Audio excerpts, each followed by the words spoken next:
record. There we go. There you go. All Okay. right. Yes, for the sake of the recording, my name is Dr. Marion Christopher Pugh of Manhood Mindset, professor at Georgia Southern University. I'm an educational consultant and I'm a professional speaker as well. So today we're talking about humanity in the Black, counter dehumanization in education with honesty and logic. So we have some participants who listed having equal opportunity in education as African Americans, liberation through education, being honest and addressing how people are dehumanized in education. Getting rid of cognitive dissonance. This is amazing. Not being recognized as human within the educational realm. There you go. You will address how dehumanization educational practice can be defeated with true and empathetic intentions. Oh, man, y'all are brilliant. Y'all are brilliant. That's the reason why a lot of people fear Morehouse men. Okay. I see how y'all think, man. Y'all people can't handle this up front, man. So our world gonna be a better place.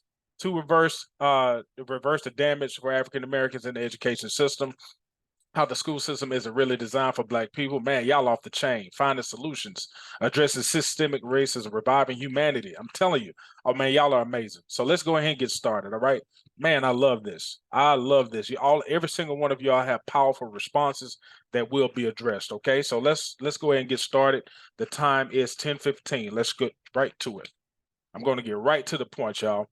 Now, I'm going to ask you to go into the chat again. What are labels and categories and how do they relate to dehumanization? Remember, the chat is going to be probably saved so you guys can see your questions, but I also want you to write your own question down in your notes. I don't want you to forget them. So what are labels and categories and how do they relate to dehumanization? No right or wrong answer. I want you to just put them in the chat. They separate and segregate. Yep. Thank you. I appreciate that. What else? Labels and categories are identifications that are used to sort society. Exactly. Exactly. Brilliant. Brilliant. I got to meet y'all in person. I'm sorry. I got to meet y'all in person. Dr. Barry, you were telling me how brilliant they were, but my man, this is impressive. This is impressive. Okay. All righty. Ways to put people in boxes and highlight differences. Yep. All right. The number one label, the number one thing that I've seen, and this is not an end all be all discussion, but it's one of these things that we have to be honest about. I found out labels are meant for products, not people. They're meant for products, not people. So the quickest way to dehumanize somebody is put them in a label and a category without their permission. I want you to write down the word permission. Permission is one of the key elements of our humanity. That is how we have our standards and most importantly, our dominion. You know, in the great word, it tells us that God gave us dominion, right? So anybody who trespasses on our dominion usually do it with no what? Without asking for what? Permission. You see what I'm saying? So guess what? The quickest way to dehumanize people is to put a label and a category on them without their permission. Now, how often has that happened to you? Even in education, right? People that put you in a box, put a label on you, no one even talked to you about it. It was just convenience for them to put you in your place. Now, this is the thing, excuse me. This is one of the things I want you to hear me loud and say. When you go to a grocery store and you see labels on the aisles, the labels on the aisles will let you know how to locate and target certain products. Does that make any sense? The same way we fill out our census forms, it lets everybody knows what a specific product is and is located, and that's how you are targeted. Does that make sense? So I want y'all to look at the grocery store aisle. Think about it. Every time you go, when you're looking for something, you look up to see how the labels are, where things are categorized, and then it affects our behavior. One of the biggest things in our society as well, gentlemen, is that labels also predict status. I want y'all to put down the word status. Status. And I'm going to tell you how deep this word status is because status affects how we're treated. I want y'all to put that down because the reason why you're targeted, it determines how you're going to be treated based off the label. Okay? So watch this. Have y'all ever been in a restaurant and somebody rich comes in and all of a sudden their customer service gets a little bit more detailed than your customer service? Have y'all ever seen somebody with a higher status get treated a little bit better? People are wondering how their day is going. But if they look at you and don't think you're richer than them, oh, hey, how you doing, sir? How can I help you? Do you see how the difference of tone of voice? Do you see the difference in body language? You understand what I'm saying? So I want y'all to understand labels and categories, they also can change your status, and status affects all of our behavior. I want y'all to put that in your notes, please. Status affects behavior. That's the reason why we're at each other's throats as a whole nation, because we have different statuses that's been placed upon us that we don't know what the history about, and it affects how we treat each other. Okay? So when people say black on black crime, and it's a reason why they say that, is because black is not necessarily our identity. It's a status that was placed on our ancestors that no one knows how to discuss. And I'm going to explain it to you. Watch this. All right, what are the labels and categories? How do they relate to dehumanization? I want you to look at the bullet points in front of you. Look at the bullet points and type the one that sticks out to you the most. Take your time. Which one sticks out to you the most. I'm going to look at your chat. You can put the number on there or you can type it out. It's totally up to you. Weapon of mass confusion. Yep, I dig that. Appreciate you telling me that. Thank you. What else? Weapon of mass confusion. Social construct. Somebody said 4 and 5. Social construct. Oh man, y'all are okay. So what y'all? Compromise culture and free will. There you go. There you go. Weapon of mass confusion. The description dictates the approach. You see what I'm saying? Number 3, system intended for separation. Put things in their place. Remember, we started talking about the grocery store, correct? Okay, so here we go. Let's roll. Let's roll. And I want y'all to remember this. I'm gonna record it just so y'all can look at this a little bit later as well. Is that okay, Dr. Berry? Gotcha. All righty. So here we go. Let's keep it rolling, shall we? Abstract prison of perception. Have y'all ever had somebody, remember we just talked, let me go back to the previous screen. Now, track things and products, compromise culture and free will, system intended for separation, weapon of mass confusion, social construct, description and negativity. The description dictates their approach and create abstractions of the human population. Look at that last bullet. The next slide has a lot to do with the last bullet. It create abstractions of the human population. Have y'all ever had somebody try to give you some information, but they're too abstract to the point where you don't know what they're talking about? That's where that's why our race categories come from. They're so abstract that we really don't know what's being said. We just have to draw conclusions based off what we think we know and how we feel. That's the reason why this dehumanization is going to feed off of our emotions. Remember, a status that is not clearly explained is going to make all of us emotional. Every single one of us. Does that make sense? Chase, you had a question or comment? I just want to ask, what do you mean by abstract? There you go. Have y'all ever wrote a paper and you had an abstract before your paper, right? Remember how you write an abstract right before you get into the research paper? The abstract. Okay, if y'all haven't done that, I want y'all. I'm gonna get into the definition right after this slide. When you're abstract, that means you're not specific. You just create an idea of something, but you're not giving me details. There's no specifics, no details, not necessarily a destination. It's just you're introducing what is this? A construct. Literally, an abstract is a construct. You're constructing an idea, but you haven't given any details yet. It's basically a selling point, like an intro, but it's not the real meat of the reading material. Is that clear? Do you mind giving me a thumbs up if that was clear to you? Thank you. I don't want to confuse you at all. We'll clear up any confusion we need, okay? What we're looking at on time, we're right at 10:22. Okay, abstract prison of perception. I'm going to give you every single one, and I want you to write this down, but I want you to take a picture of it as well. Abstraction. I got this from a legal dictionary. So one of the things a lot of people don't know, a lot of the words that we use have a legal background. We use one of the things that cause a lot of confusion, gentlemen, is we use a lot of legal words in a social context. That's the reason why we're confused, and a lot of people end up getting in a lot of situations that they don't want to be in at all. Okay? Race itself and the race categories that we deal with are highly subjective and they're emotional, but they're also legal terms that we don't know about. Watch this. Now, abstract, watch this. The mental process of considering something without reference to a concrete instance. Now, this is something I want you to do. If you're in front of your computer or you're on your phone, I want you to Google black-white syndrome and tell me what you see. Real quick exercise. Google black-white syndrome and write in the chat what you just saw. This is extremely important because you can see this is a syndrome, right? We ain't even talking about race, are we? We're talking about black-white syndrome. So I'm going to show you the psychological effects of labels right here. Watch this. As soon as you do it, let me know. All right, here we go. When people engage in dichotomous thinking, they see things in extremes. It's all or nothing, black or white, this or that. It's a common feature of border personality. Yep, but it can also take place in other conditions like anxiety, depression, OCD, and some types of eating disorders. Now watch this, y'all. Jordan, hey man, hey look, nothing but respect for what you just did. That's it. Do you know our race categories have psychological components to them? I just proved it to you. I'm going to give you something that's going to erase a lot of the confusion that you see the conflict in our society. The reason why we're at each other's throats is because we're not only just using legal terms, we're using psychological terms. Please write down the word psychological. That's the reason why it affects our thinking. These are psychological terms. This is black-white syndrome, the all or nothing mentality, the duality, the dichotomy, good and evil, good and bad, right and wrong. It's no conversation. Either you God or the devil.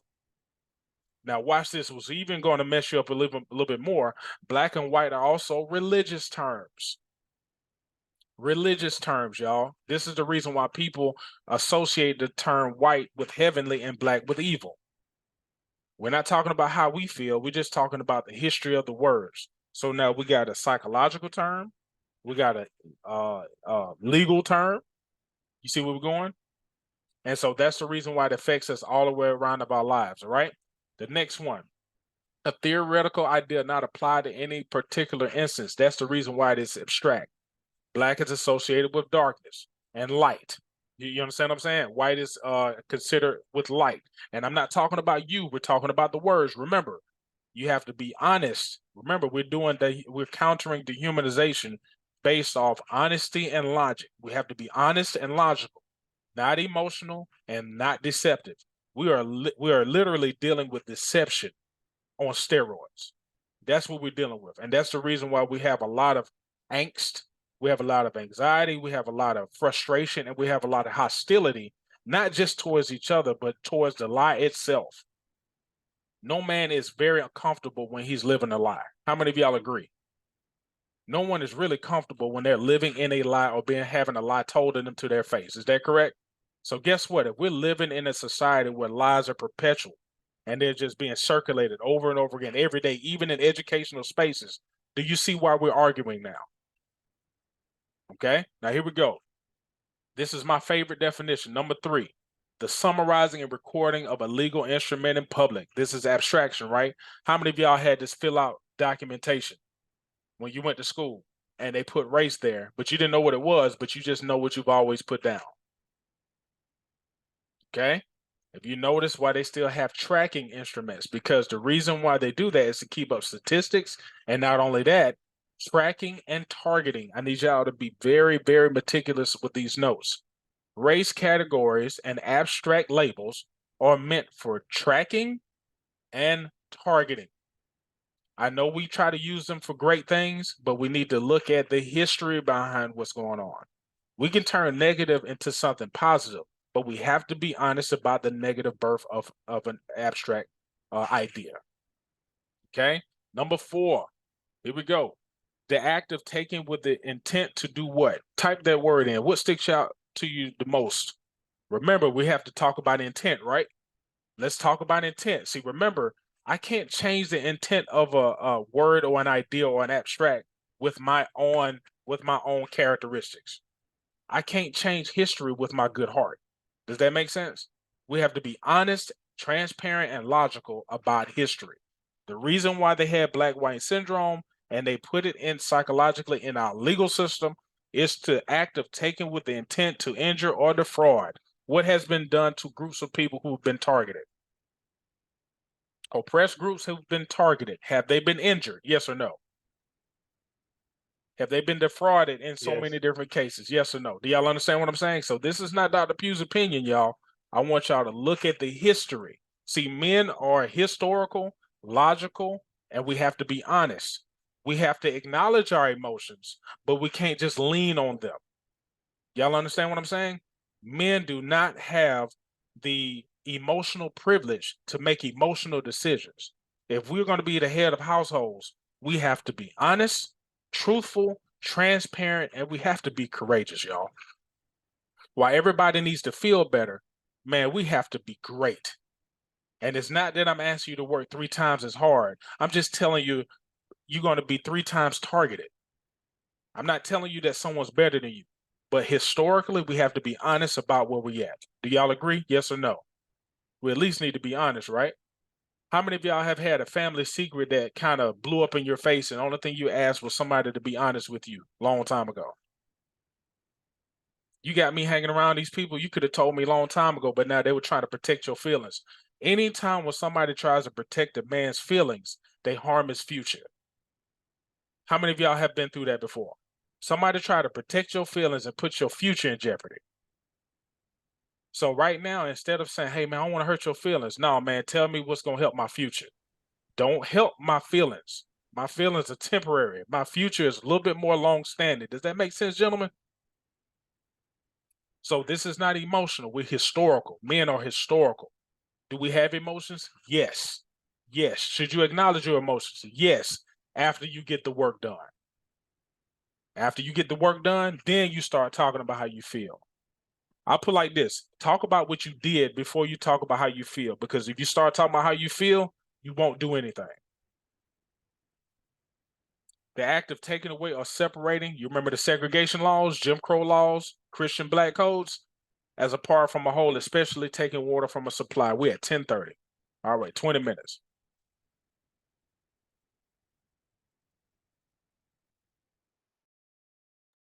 All right, here we go.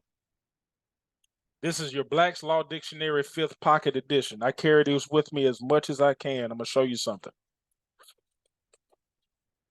It's a legal dictionary. Do y'all see this? Some of the things that y'all asked to fill out on campus is a very small book and it can keep in your book bag, right? Everything is not on the internet. It's a lot of things that are in your libraries that you must get. This is a Black's Law Dictionary, 5th edition. This is where I'm getting your direct information from. You can Google this, go to the Black's Law Dictionary website, and you're going to start looking up the word color. You're going to look up the word black. Do y'all understand what I'm saying? You're going to look up all these different terms because these are not emotional terms. These are historical. All right, let's keep it rolling. Now, I want y'all to look at this. These are the race categories. This is labeling and categories one-on-one. I need to see how you think. I already know you're brilliant. I just want to see I'm going to see how you track things, right? I want you to read these definitions. If anybody can actually point it out to me and let me know what you find is peculiar, please activate your microphone and let me know what you see. Like right off the bat, it's a everybody else is the original people, but then when it's coming to Black and African Americans, like it's a origins in any of the Black racial groups of Africa. Dr. Barry, this is the quickest I've ever had somebody say this. I'm telling you, these are some bad boys. Hey, this man. class right here, these boys, they don't play games. That's why I had you come to this class right here. These boys right here are the truth. I've been teaching this class for about 10 years. That's the quickest.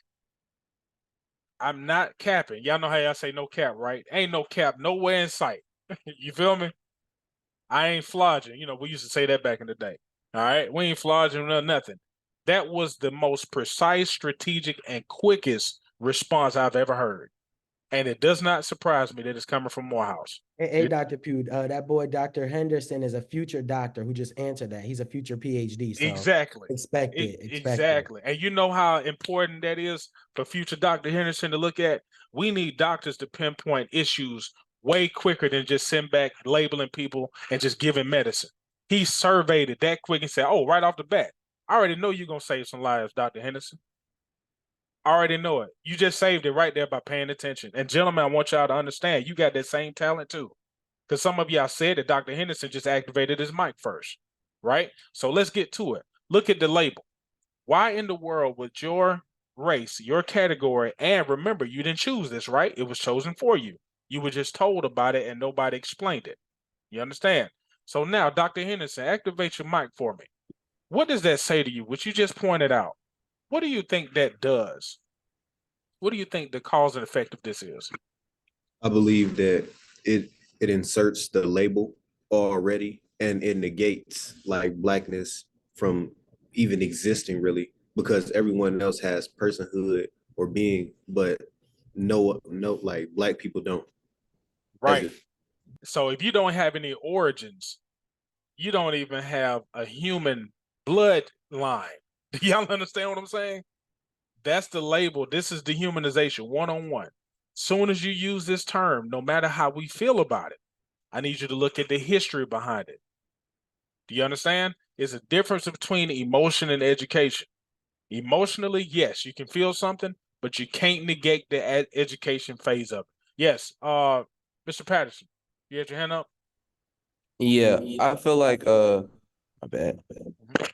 I feel like the way it's like phrasing, it's kind of making us like the black race, like as like a third party, like we're just an add-on, an extension of like a lesser in like Yes. the society of the world. It And like displaces us in that and type of phrasing because and everybody's the original of their continent, but we're not the original people of Africa. Then who's the original people then? Not Europeans. man, look, now watch this. Look at the term white. Term white. Excuse me? Look at the term white on the screen. Somebody tell me what you find peculiar of the definition. It says Oh, original Africa, people, North Africa. Middle East. Uh-huh. What's confusing about that, gentlemen? What you think? There's no white people in, well, they don't originate from the Middle East or North Africa. Truly. Middle feel East is two directions. It ain't even a continent. It ain't even a country. Do y'all see what I'm saying? Middle Yeah. East considered Middle East according to who? It depends on where you stand it. Do you see how these labels get confusing? So watch this. I'm going to add another way for these terms. Did y'all know black and white were financial terms? So now you're dealing with finance, you're dealing with economics, you're dealing with emotion, you're dealing with religion, and you're dealing with psychology. I need y'all to write them down, please. That's where the confusion is coming from. You're dealing with finances, religion, law, and psychology. We're dealing with all of those categories at the same time as soon as we mention race categories. Do you see why we at each other's throats now? Do you see why we fighting now? Watch this. This is how I can control your mindset. Look at those black people. Look at what they're doing. They ain't even honest about when they use the term. So when I talk about dehumanization, I'm going to show you something about this hypermasculinity. That is another weapon to dehumanize men who have been targeted systematically for centuries. Now, I had a class, I did the same presentation in class this morning. I had a student that they're not, everyone does not identify as African American, right? Some identify as middle class, white, and female, right? So watch this. 2 years ago, I had a student that said, well, Dr. Pugh, you're trying to make it seem like all black men are innocent. I said, I'm glad that you said that, because how can I make it seem that's a conclusion that you just drew? Only thing I've been proving is that one group of men have been targeted by law. That's all I said.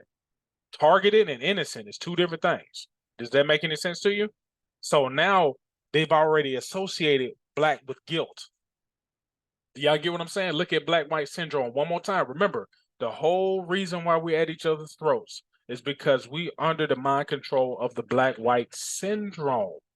So it don't matter what heart I have, it's the mind that I have. You see how people say, I have a good heart, but if your mind is bad and compromised, you can hurt children. I'll give it to you. I'll show you how black white syndrome works. Two people were escorted out of Starbucks. Sentence two black men were escorted out of Starbucks. What's the difference? How did you interpret those two sentences? Yes, Elijah.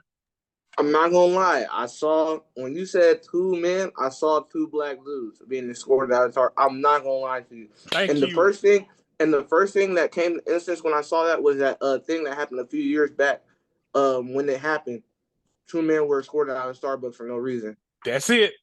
That's it. See, remember, black is associated with the black-white syndrome. See, we could try to be proud of something, but we can't erase history with pride. Yeah, and I want y'all to put that down. You can't erase history with pride. You can add to it, but you can't erase it. History has a lot of intent. That's the reason why a lot of people are trying to erase history. Because if you find out the intent of something, then you'll understand how to interact with it. Now, this has come from the census too. It's around the same thing, but I want you to look at the first definition I gave you. Now you see this is a little bit more extensive. Somebody point out what you've seen. Anything change?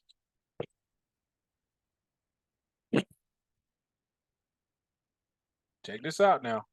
It's going to be off the chain. We got 10 minutes, Doc. I can see it. I got 2 short videos, and I'm going to try to get out the way.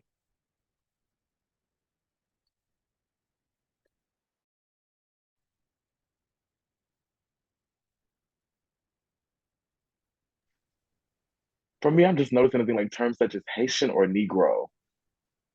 It's like specifically like mentioning the country Haiti and then also making it parallel to being Negro as if like you just have to be from Haiti in order to be black.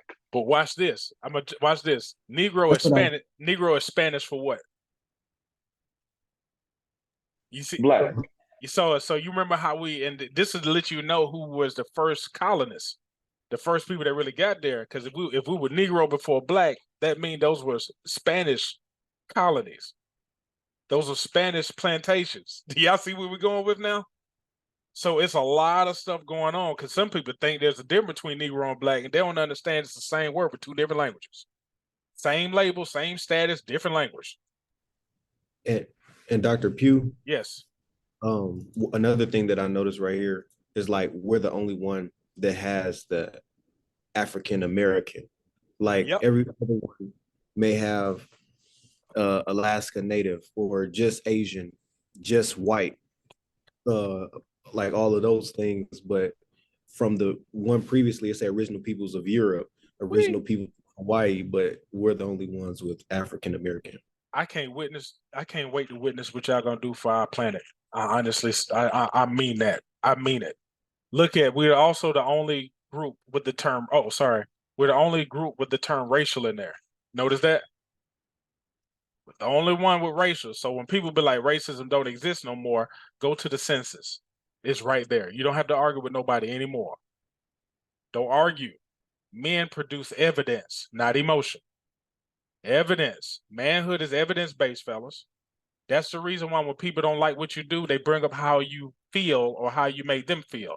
Have y'all ever been making points and people are like, why are you mad? Because the evidence is killing them. Manhood is evidence. Do you know what evidence is the #1 evidence in the world? Let us make man in our image and not in our likeness, not theirs. See, this is somebody else's image and likeness. It's not the Most High's. Do y'all get what I'm saying? It's a battle on this. And remember, this is religious terms, right? So remember, your image is in Genesis. That's the reason why everybody's looking at it. Your image is very important.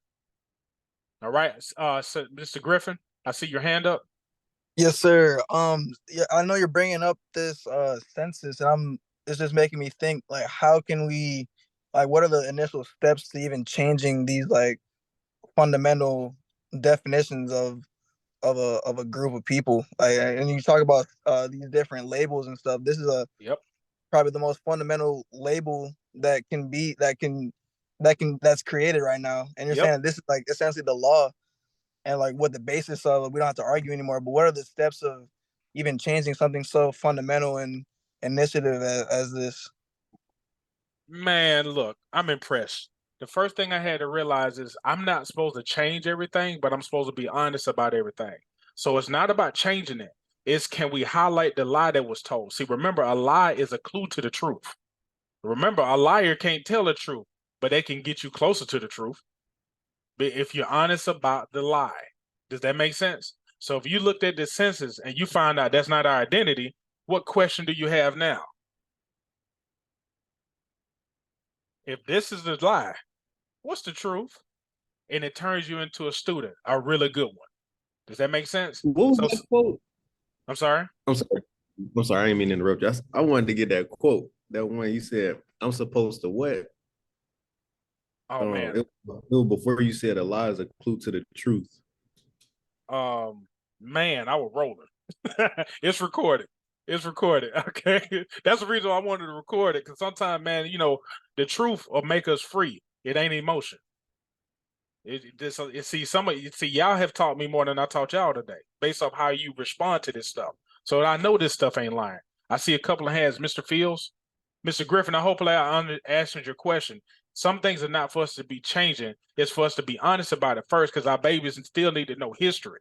So I don't want to hide stuff where they just need to know, hey, this did happen, and our image is top priority for a lot of people. Maybe I should know who I am instead of trying to change who they are, because who they are is going to show us who we are too. Okay. Mr. Fields and then Mr. Lawson, then I'll wrap up. We got 6 minutes.